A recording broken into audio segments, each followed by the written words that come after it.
Hello, dear friends.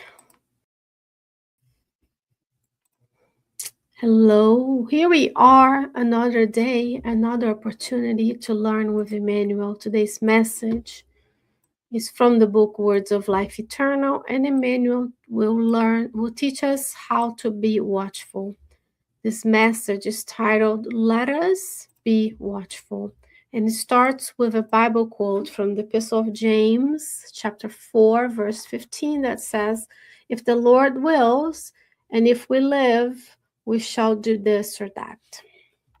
Emmanuel explains, act for the good, knowing that only goodness possesses sufficient strength to sustain peace.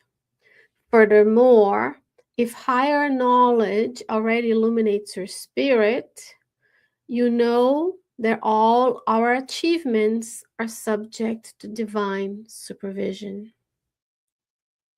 Human beings possess free will to shape their destiny. However, each individual acts within a determined field of time.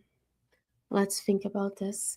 The first thing that Emmanuel says is act for the good.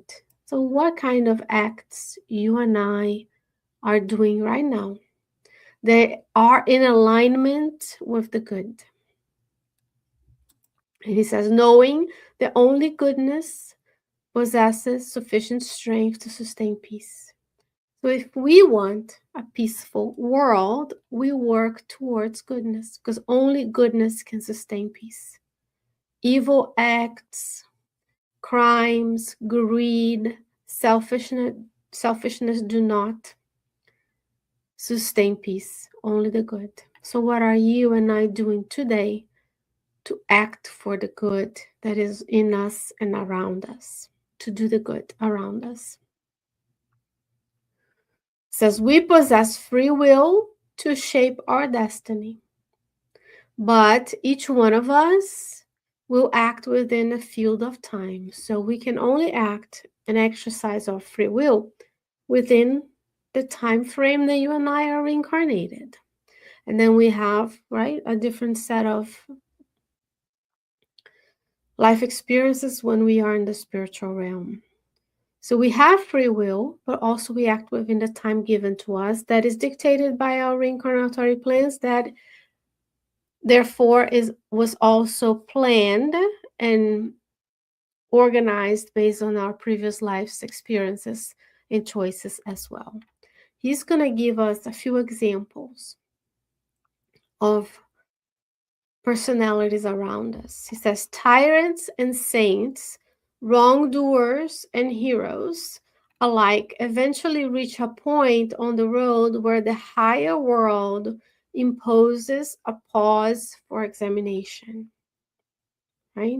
So before, in the two sentences above, he said all of our achievements, everything that you and I do, are subject to divine supervision. So we're not left alone. We're not in the point on the earth that we just have free will and do whatever, because our free will is not aligned with the divine goodness. So there's divine supervision. Who supervises? Our conscience supervises, because that's, where the divine laws are present. Our spirit mentors help us supervise. And he says sometimes, eventually, we reach a point where the higher world imposes a pause. We like to think we have control. Yes, we chose to return to the extent we could choose. We chose this life, our parents, our families, and then once we are outside the womb, we made choices that were corresponding to our level of development, physical, mental, and spiritual development. Sometimes the higher world will give us and say, now it's time to re-examine. Where are you going?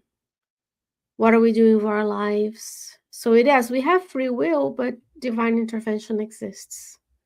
So let's watch for those times when the higher world is imposing us a time to think about our actions.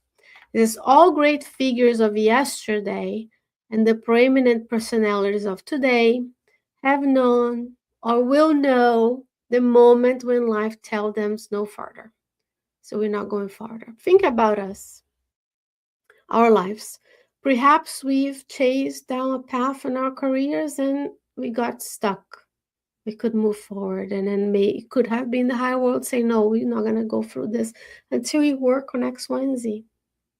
So unless we really truly take St. Augustine's words into our heart and do what he says in question 919, self-knowledge, if we don't know where we are, where we came from, who we are, what forces shaped us into what we are today, we're not going to be able to understand the pauses and what we should do in order to realign our actions and our plans with divine providence. So what do we do if life says no farther? We're stuck here for now. A pause for examination. Emmanuel will tell us, therefore, make your plans, use your intelligence, exercise authority, speak your words, cultivate relationships, cherish your affections, apply your resources, develop your work, and make your presence known wherever you are. So he is giving us instructions. Make plans, gain intelligence, authority, speak wisely our words, cultivate our relationship, cherish our affections, apply our resources, develop our work, and make our presence known. So he's saying, don't take a back seat, and let others drive your life. Do the good, do it now, and be proud of it. Because the good is shy, and that's why we see so much evil in the world, which is lack of a alignment with the divine laws. So you and I need to understand that we have to do the good. Being here is doing the good. Spreading Spiritism where you are, in the language of the country you're in, is doing the good.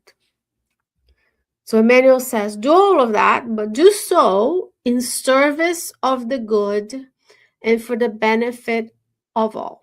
Because we're not here just to do it for my mind and use my family, my excuse not to do the good for others. It says, for whatever we believe it or not, whether we accept the truth or reject it, whether we learn through error or rise through right action, our task will extend only as far as the Lord permits. So yes, we have free will, friends, but our free will is relative because our spiritual development, moral, intellectual development are still in progress. Spirits of higher caliber, have more free will than you and I. And our free will is constrained with the time we have on the earth, the circumstances that we created to be here today from this life and previous lives, multiplied by the grace of God. God will only allow us to go as far as it's needed. What are the plans, the intelligence, the words you're going to use, your relationships, your affections, your resources, your work that you're going to do for the good and for the benefit of everyone today in this lifetime? We have today. Yesterday has passed and tomorrow is not guaranteed. So let's make a point of exercising our relative free will, observing the opportunities that God presents us for us to do the good, to do everything we can in the service of good and for the benefit of all humanity. Dear friends, it's always a blessing and an honor to be with you. Therefore, God willing, I pray that we can be back again with another Learning with Emmanuel series. May you stay well, may you stay safe, and I'll see you soon. Bye-bye.